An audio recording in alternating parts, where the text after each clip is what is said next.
Hi everyone, are you planning your next trip? In this vlog, I am going to tell you how South Korea hits different. South Korea एक बहुत ही modern और futuristic country है. It is famous for its K pop music, skin care treatments and many other things. ये country एक mixture है of culture, heritage, music, drama, fashion of course. So अगर आप कुछ डिफरेंट ट्राई करना चाहते हैं, डिफरेंट जगह ट्राई करना चाहते हैं, then South Korea is a must visit. So हम लोगों ने ये ट्रिप प्लान किया था जून एंड में. We stay there for 7 nights and 8 days. और मैं इस ब्लॉग में आपके साथ अपनी कंप्लीट आइटिनरी शेयर करूंगी. तो सबसे इम्पोर्टेंट जब किसी भी जगह जाते हैं तो होता है how to get a visa. तो if you have an Indian passport, e visa is compulsory. Visa आने के लिए जो डॉक्यूमेंट्स चाहिए उसकी लिस्ट मैं आपको डिस्प्ले कर रही हूँ. Also you can apply for this visa online through VFS Global. And visa आने में यूजुअली 10 to 15 days लगते हैं, but I would advise you आप at least 35 to 40 days in advance visa apply कीजिए to avoid any risk. Alright, so South Korea का visa बहुत easily मिल जाता है. It is not very difficult if you have complete documents. So हम लोगों ने south Korea में मेनली 3 जगह एक्सप्लोर की. First is Seoul, which is the capital of South Korea, and it is a super modern and futuristic city. Second is Busan, and the third one is the famous Jeju Island. India से हमने directly soul की flight ली थी, तो आप directly soul में इंचिन international airport land करते हैं. हमने सोल में 4 nights स्पेंड की है, बट हमने स्प्लिट किया बिकॉज यूजुअली हम जब ट्रैवल करते हैं first day we prefer to stay in the same city because otherwise बहुत टायरिंग हो जाता है. तो हमने फर्स्ट नाइट सोल में स्टे किया. उसके बाद द सेकेंड डे हम बुसान चले गए, फिर Busan to Jeju and back to Seoul, and last में 3 nights हमने वापस से सोल में स्पेंड की. So I am going to tell you about my itinerary in detail. Let's start with how are the people in South Korea. Did we face any racism? No, not at all. लोग extremely sweet थे. जब हम metro में या Subway में कहीं पे भी ट्रैवल करते थे या फिर कंफ्यूज होते थे अबाउट कि कहाँ से बोट करना है, कैसे करना है, तो लोग आउट ऑफ द वे जाके, हम पूछते भी नहीं थे, and out of the way आके हमारे एक्सप्रेशन से समझ जाते थे कि वे कंफ्यूज या वे टूरिस्ट, आके हेल्प करते थे. पूरा छोड़ के आते थे हमको ट्रेन तक. So it was something very unique. ये मैंने यूरोप में कभी एक्सपीरियंस नहीं किया है. But yeah, so it was great. People in South Korea are really nice. Let's start with day 1. Okay, now next is how to reach Seoul. So India से direct flight available है from IGI Delhi Airport to Seoul, and हम लोगों ने Air India flight book कराई थी जो रात को 12 बजे की flight थी, and we reached Seoul in the morning at 11 AM South Korean time. So it was very convenient, direct flight थी, and we traveled business this time, and the services were amazing. Air India की hospitality was next level, so we were really happy with the service and everything. So once you reach Seoul, आप land करेंगे Seoul International Incheon airport पे, जो थोड़ा सा दूर है from the city centre. तो सिटी सेंटर जाने के लिए आपके पास 2-3 ऑप्शंस हैं. Either you book a cab, जो ऑब्वियसली बहुत एक्सपेंसिव होगा, आप बस ले सकते हैं, थोड़ा सा इनकन्वीनियंट है. And the best option is by train. Train 2 types की होती हैं. एक ऑल स्टॉप ट्रेन होती है which is gonna stop at every stop obviously, तो थोड़ा सा लंबा ड्यूरेशन लगता है. And there is another train which is the airport express train which is quite convenient and a little more expensive, but I think this is the best option to reach the city center. So airport express लेके हम लोग city center पहुंच गए, and then we had to change once to go to our subway station, Hongik station, जो कि Hongdae street पे ही था. तो जब हम पहुंच गए, हम अपने होटल वॉक करके जाना चाहते थे because it was just a 10-minute walk, and हम ट्राई कर रहे थे गूगल एप्स पे डालने का. So then somebody told us कि वहाँ पे जो ऐप वर्क करती है for maps is the Naver app, so please download this app before you go. हम लोग ने स्टे किया था 9 Bricks होटल पे, जो कि right on the Hongdae street है, the famous shopping street, and you need 1 full day to explore the street. Food, it has amazing theme cafes and shopping, and शाम को बहुत ज़्यादा vibrant and fun हो जाती है. You will see a lot of college student crowd there, and lot of live performances, K-pop music performances going on the entire street. So first day was super fun. It was full South Korean vibe. So next day in the morning, that is day 2, हम लोग निकल गए Busan के लिए. Now Busan जाने के लिए बहुत सारे तरीके हैं. You can obviously go by air या फिर आप कैब से जा सकते हैं. कैब से जाना will be little expensive and the best way is again by train. Trains दो टाइप की होती है, एक नॉर्मल ट्रेन होती है और एक KTX बुलेट ट्रेन होती है which is amazing. So distance between Seoul and Busan is 400 kilometres. If you go by KTX bullet train आप ये डिस्टेंस 2 और 40 मिनट्स में कवर कर लेते हैं और आपको ये ट्रेन मिलती है from the Seoul central station. बहुत फ्रीक्वेंटली अवेलेबल होती हैं ये trains, so no stress and you can easily book your tickets online. And आपको डिटेल्ड व्लॉग मेरी दूसरी वीडियो में मिल जाएगा about the KTX via train subway से. But I would recommend you आप कैब ले लीजिए बिकॉज हमारे लिए बहुत ज़्यादा इनकन्वीनियंट था with the lot of luggage. So yeah you can think about that. So then we finally reached Busan in the afternoon of our second day of our trip. और हमने फिर स्टेशन से hotel गए via Subway, जो थोड़ा मुझे inconvenient लगा because बहुत सारे स्टेशन चेंज करने पड़े to reach the Hyundai Street जहाँ हमारा होटल था, the Lotte hotel. We check in to our hotel and उसके बाद that evening we took some rest and we explored the Hyundai beach area and the Hyundai Street which was super fun. Next day in the morning we finally explored the famous spots of Busan, which I'm just going to show you. Busan, the Sky Observatory, which is like the tallest building there, and you have spectacular views from the top. So yes, you can take nice pictures and videos from there. Uske baad, another touristy thing that you can do in Busan is the Sky Capsule. I am in one right now, and it is an amazing experience. Although thoda slow hai, it travels at a speed of 4 kilometers per hour, so it takes you 30 minutes to complete this entire 2-kilometer journey, but it is quite a different experience. So आप या तो Sky Capsule का one way ticket ले सकते हो or you can also take a train. So it is a 2 kilometers run and then you can come back walking. On your way back you will also find something called as the Sky Walk. You can again take beautiful nice pictures from there. It is pretty amazing.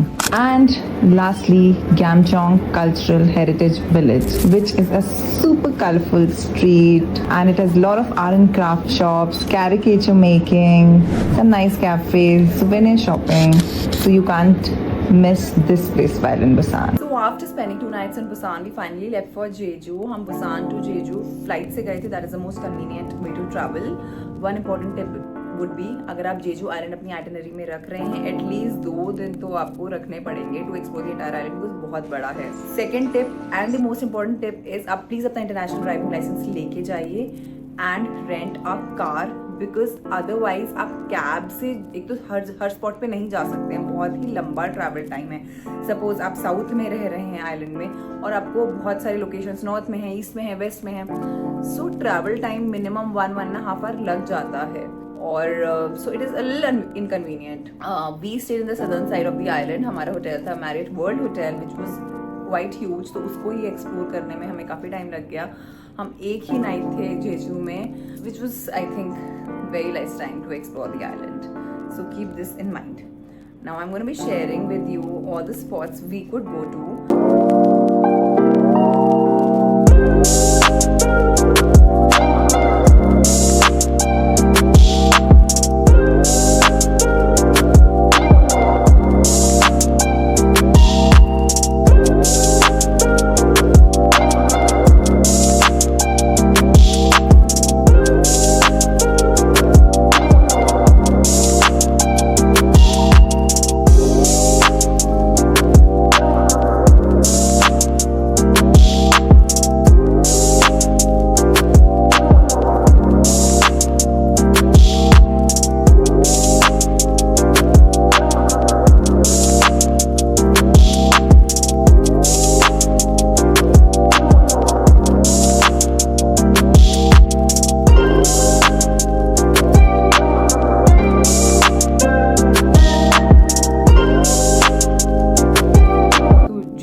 Absolute fun. उसके बाद next day morning में हम लोग soul के लिए निकल गए जिसके लिए हमने फ़्लाइट ली और काफ़ी कन्वीनियंट था। अब हमने लैंड किया सोल में डोमेस्टिक एयरपोर्ट पे, जो कि सिटी सेंटर में ही है। Now we had to spend 3 nights in Seoul. तो हम 2 दिन रुके म्योंगडोंग में, जो सबसे ज़्यादा central and most tourist attractions के पास वाला एरिया है। Very convenient location, subway stations बहुत पास हैं, so connectivity is amazing and it is very famous of course amongst the tourist. Myeongdong में फर्स्ट इवनिंग पूरा हमने म्योंगडोंग स्ट्रीट को एक्सप्लोर करने में लगाया। It had amazing again shopping places and street food, Korean barbecue and everything हमने सब try किया। And it had so many nice and beautiful stores for skin care. तो माई वन एडवाइजेज, अगर आपको पता है आपको कोरिया से क्या स्किन केयर प्रोडक्ट लेना है, प्लीज़ डू रिसर्च, बिकॉज वहाँ पे जाके अनलिमिटेड स्टफ है and then it gets very difficult for you to decide कि क्या खरीदें और क्या नहीं खरीदें frankly. Okay, the next day was suppose to be the most interesting day of our trip, because हम DMZ करने वाले थे। So we got up early in the morning. हम सुबह 8 बजे उठे। हम लोग अपने होटल से वॉक करके गए। It was a 5 minute walk to the area जहाँ से हमें टूर वाली बस पिक करने वाली थी। हमने ऑनलाइन ही ये टूर बुक किया था। तो I have made a separate video on this tour. आप कैसे बुक कर सकते हैं, क्या क्या टाइप्स के टूर होते हैं, full day tour and half day tour. And अगर आपको हिस्ट्री में थोड़ा सा भी इंटरेस्ट है, if you want to know about South Korean, North Korean history, this is a must do activity for you. And even if you're not interested, I feel आपका south Korea का trip is incomplete without the DMZ tour. आप किसी जगह जाते हो, आपको थोड़ा बहुत तो उस जगह के बारे में पता ही होना चाहिए. You should have some knowledge about the history and the politics of the country. And मेरे ट्रिप का बेस्ट पार्ट था, आई थिंक फॉर श्योर। हम वापस आए around 4 PM to our hotel. फिर हम नियर बाय रेस्टोरेंट में चले गए लंच के लिए। म्योंगडोंग का बेस्ट पार्ट ये है, वैसे तो साउथ कोरिया में कहीं फूड की प्रॉब्लम नहीं है, बट म्योंगडोंग में आपको बहुत इजीली इन योर रेस्टोरेंट्स मिल जाएंगे। This is hotel called restaurant called the Taj. Food is amazing, so आप ये सब एक्सप्लोर कर सकते हैं। और वेजिटेरियन है तो कोई प्रॉब्लम नहीं है। जेजू में थोड़ा डिफिकल्ट हो सकता है इंडियन फूड ढूंढना, हमने ढूंढा ही नहीं एक्चुअली, बट अदरवाइज कोई प्रॉब्लम है नहीं। इसके बाद हमने इवनिंग वापस से वी टुक अ नैप और हम वापस से म्योंगडोंग स्ट्रीट पे चले गए। We explore the street again. The last day of a tour we got up in the morning. अब हमें लास्ट डे जाना था गैगनाम, बिकॉज हमारी बुकिंग वहीं पे थी, which is the most posh area of south Korea. काफ़ी सेलिब्रिटीज़ भी उधर ही रहते हैं। बट हम लोगों ने क्या डिसाइड किया, हमारे कुछ स्पॉट्स रह गए थे कवर करने, तो हम लोग मॉर्निंग में अपने होटल से चेकआउट करके हमने लगेज वहीं पे छोड़ दिया नीचे लॉबी में। और उसके बाद हम लोग वॉक करके गए to this place called Bukchon Hanok village and the palace nearby. उसके ऊपर भी मैंने सेपरेट ब्लॉग बनाया है, आप उसको चेकआउट कर सकते हैं। वैसे पर्सनली मुझे ऐसा लगा कि देयर इज़ नो मतलब पैलेस अच्छा था, बट आप इंडिया से कंपेयर करेंगे, देयर इज़ नो कंपेरिजन। हमारे palaces are super amazing, so I did not like the palace very much, but उनका एक सेरेमनी होता है, guard changing ceremony, which I think you should not miss if you visiting that place. और पास में ही बचकॉन Hanok village है, जो कि एक हेरिटेज विलेज है, जहाँ जैसे पहले कोरिया में हाउसेज होते थे, लोग अभी भी वहाँ पे रहते हैं, जो old Korean houses. You can have a look at these houses and there are some nice cafes and ice cream parlours and cute shops, वो सब आप देख सकते हैं। And important thing, on the way to the village हम walk करके जा रहे थे, we came across this very nice cafe, bakery basically called, नाम था आर्टिस्ट बेकरी। तो हमें इतनी लंबी लाइन, उधर इतना लंबा वेटिंग था, तो we just stopped to have a look कि है क्या exactly. So we waited there for an hour, then we got a seat, and please do explore or make a reservation if possible and try this spot. फिर हम finally वापस से अपने hotel पहुँचे, अपने लगेज लिया, then we took a cab and हम straight गए गैगनाम में, जहाँ पे ऑब्वियसली हमारे पास बस एक इवनिंग थी स्पेंड करने के लिए। हमने होटल में चेक इन किया और उसके बाद वी चेंज्ड एंड हम लोग सीधे चले गए कोएक्स मॉल को एक्सप्लोर करने, which is a nice mall और हमारे होटल से काफ़ी पास था। वहाँ पे there is place called, there is a library, Starfield library, which I think is a place you should go to definitely if you are interested in book specially. Otherwise भी अगर आपको जस्ट देखना है, so it is a tourist attraction again. और वहाँ पे mall के बाहर वो गैगनाम का स्टैचू है, then go and dance in front of the statue. Then we finally ended our day with an amazing Korean dinner at a very nice restaurant. इसका मुझे नाम of course याद नहीं है, मॉल में ही था. And we had a couple of drinks. I had soju. It was super fun. उसके बाद हमने रात को आके पैक किया एंड हमने फिगर आउट करने की कोशिश की कि हमें एयरपोर्ट कैसे जाना है. सो एयरपोर्ट एक्सप्रेस बस आती थी हमारे होटल के पास, तो आई थिंक वो बहुत ही कन्वीनियंट है, बट आपको उसका टाइम देखना पड़ेगा, अपने होटल में पता करना पड़ेगा. So it is a direct bus to the airport which was great because early morning cabs भी बुक करना मुश्किल है. टैक्सी एक्चुअली वेरी एक्सपेंसिव होगी एंड सबवेज खुले नहीं होते हैं, तो there is no way you can reach the airport अगर आपकी अर्ली मॉर्निंग फ्लाइट है ऑन टाइम. सो आप ये सब एक्सप्लोर कर सकते हैं. एंड साउथ कोरिया ट्रिप मेरा तो बहुत अच्छा था. If you want to make it more interesting तो आप 1-2 दिन आप ऐड करिए अपनी आइटिनरी में. Spend some time in Jeju also, but I think Seoul was the best place out of the 3. So have fun, and if you have any doubts, you want to ask anything, please text me.